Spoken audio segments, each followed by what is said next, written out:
Welcome everyone. So, I'm very excited to be here. I hope you're all very excited to be here. If you're not excited yet, you will be in a couple of minutes, maybe. So tonight we are hosting this event on the traditional ancestral and unceded territories of the Coast Salish peoples, and in particular the Tsleil-Waututh, Squamish, and Musqueam First Nations. As our event today is heavily around research and statistics, it's important for us to recognize that Indigenous communities face ongoing discriminations that result in poor health, that show up in stats in a number of ways, including higher than expected rates of suicide and HIV, for example.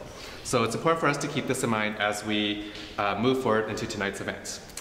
Tonight, we are showcasing two important CBRC projects, the Sex Now Survey and the Investigators Program. So I'm going to give a brief overview of what the Sex Now Survey is. I think some of us, or many of us, have some idea. The Sex Now Survey is a nationwide survey that happens every couple of years, all over Canada in French and in English. Most of us have done it, hopefully, maybe. Perhaps some of us in this room have actually already referenced data from it, the previous iterations of it in our own research. And the purpose of the Sex Now survey is to uncover some of the key determinants of gay and bi men's health. The 2015 edition of Sex Now was called Sex Now, the Next Generation. And so tonight we have the next generation of researchers in gay men's health to expose some of their findings. The researchers are the young investigators, and for those of us who don't know, the Investigators Program is a training and education initiative that builds the capacities of young gay men in research.